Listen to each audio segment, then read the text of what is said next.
At this moment, one of the most legendary highways in the United States is being consumed by the ground beneath it. California's Highway 1 along the Big Sur coast is giving way into the Pacific Ocean at multiple locations at the same time. This is not an isolated landslide. It is a cascading structural breakdown stretching across nearly 60 miles of coastline, with more than a dozen collapse zones opening like fractures along the Santa Lucia Mountains. Families are stranded. Aircraft cannot operate, and the rainfall shows no sign of easing. Is California's coastline itself beginning to destabilize? What force is powerful enough to rip apart a roadway carved into sheer 1,000-foot sea cliffs?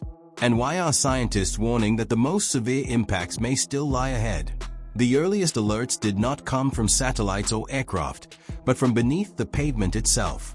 Caltrans sensors embedded along Highway 1 began detecting lateral ground movement that surpassed every predefined safety limit within the monitoring network.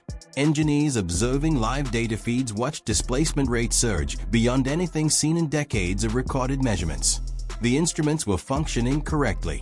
The land itself was shifting. But those numbers were only a murmur before the disaster escalated. Emergency response plans were triggered throughout Monterey County. Inspection crews sent to examine bridges and retaining structures discovered fractures expanding by the hour. Concrete was tearing apart along stress seams that had remained intact for years. The sensors had bought the minutes, not hours. What followed unfolded faster than any coordinated response could keep up with. What happened next stunned even veteran engineers. The first major collapse occurred near Rocky Creek Bridge, an area already weakened by earlier slides that had previously sent lanes tumbling into the ocean. Within hours, another failure erupted at Mud Creek, the same location where a massive landslide in May 2017 had buried nearly a quarter mile of Highway 1 beneath more than 5 million cubic yards of debris. That earlier collapse, described by Caltrans as among the largest in California history and labeled catastrophic by the USGS, had taken 14 months and $54 million to repair. Now the same mountainside was failing once again. A third collapse followed, then a fourth, then a fifth. Each sent asphalt, guardrails, and entire sections of hillside cascading toward the surf below. The corridor from Cambria to Carmel deteriorated sequentially, as though the highway were being ripped open like a zipper from both directions. Caltrans ordered a full shutdown. Big Sur was severed from the outside world while slope failures continued to accelerate. Dozens of vehicles were left stranded on pavement that no longer connected to anything in either direction. In previous Big Sur events, as many as 1,600 people have been trapped simultaneously, with collapses occurring at multiple locations.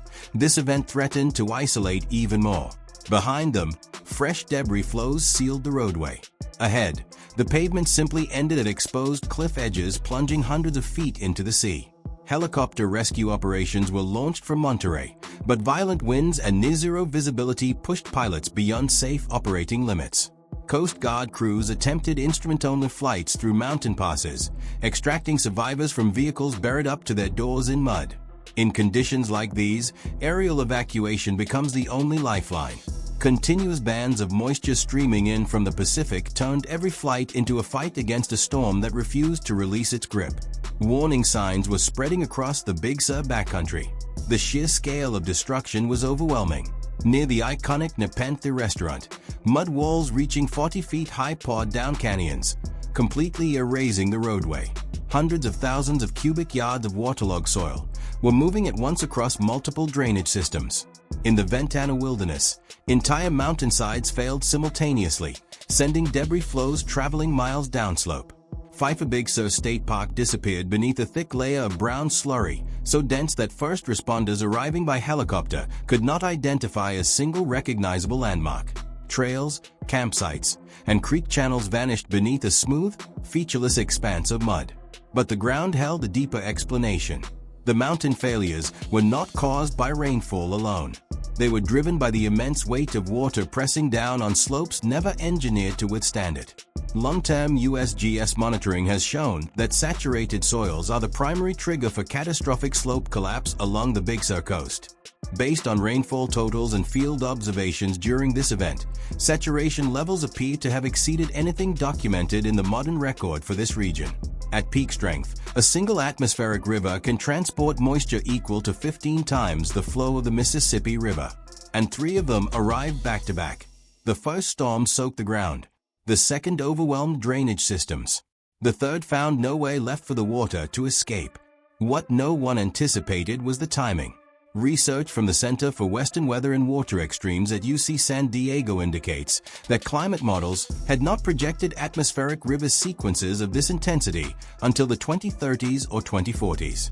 Instead, these storms appear to have arrived more than a decade earlier than expected. Jet stream patterns guiding them showed disruptions consistent with rapid warming of Pacific surface waters. This suggests the feedback loop between ocean heat and storm intensity may be accelerating faster than existing models can account for, compressing the timeline for extreme precipitation along the entire West Coast. But scientific analysis could not keep pace with the unfolding human impact. In a cabin nestled among redwoods above the Old Coast Road, Elena Vasquez pressed her children against the kitchen's back wall as the sound outside shifted from rainfall to a deep, grinding roar. Through the window, she watched the hillside above begin to move, slow, deliberate, like a wall of wet concrete sliding toward the house. The debris stopped just 14 feet from the front porch. Mud and shattered trees piled against the propane tank, sealing the only exit.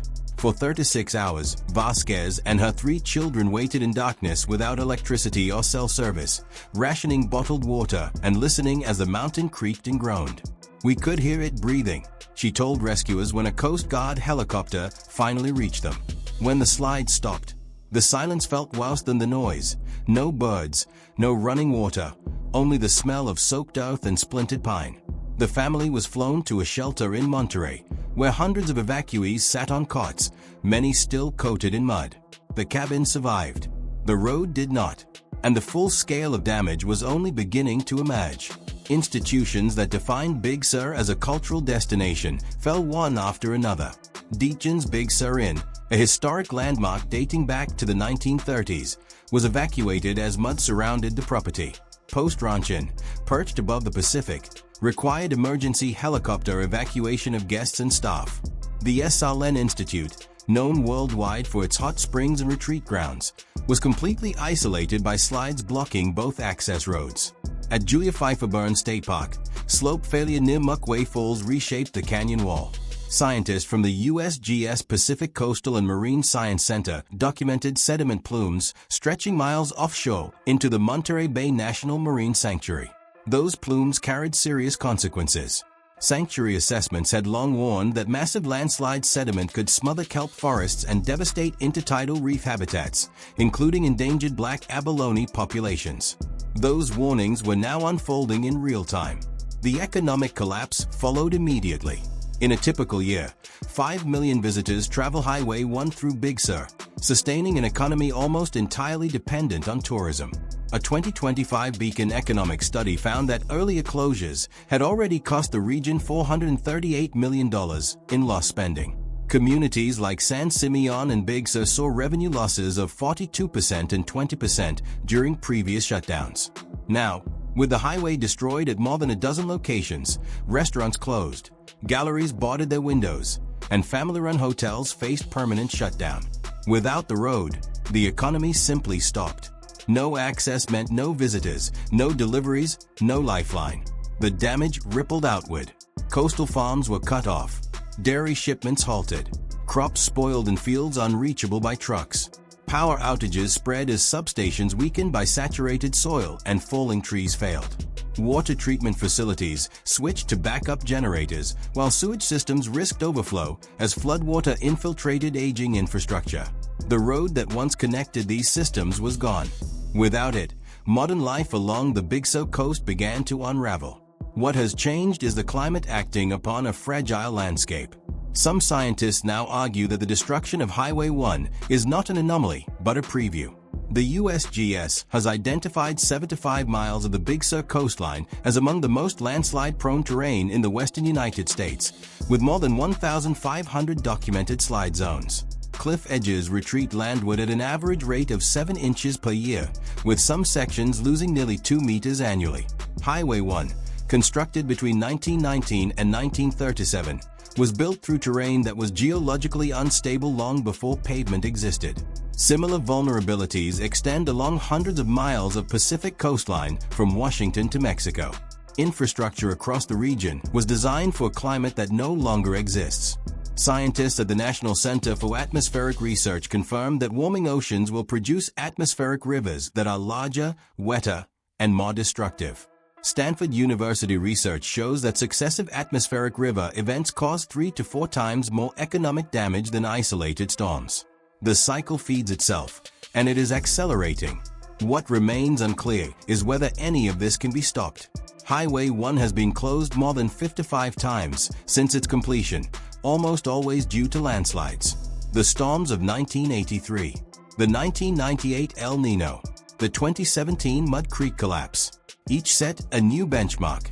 Each has now been surpassed. Engineers face a brutal choice: rebuild at a cost potentially reaching billions, knowing the next atmospheric river could erase it again, or abandon one of the most iconic roads on Earth. Some propose tunnels. Others suggest limited seasonal access. A few voice the unthinkable, that the era of Highway 1 as a continuous coastal route may be ending. But the mountains do not wait for policy discussions. Another atmospheric river is forecast within days, with models projecting an additional 10 to 20 inches of rainfall. With more than 1,500 mapped landslides along this coast, dozens of additional highway sections remain at risk. The slopes that held this time may not hold again. What scientists do know is this: the Big Sur coastline is failing faster than at any point in recorded history, driven by storms arriving far earlier than climate models predicted. What they do not yet know is whether this 60-mile collapse represents a localized disaster or the opening chapter of a much larger reckoning with the forces reshaping the ground beneath our feet. The mountains are moving, the ocean is rising, and the road between them is vanishing into the sea. If the climate has already outpaced the models, what else has it left behind?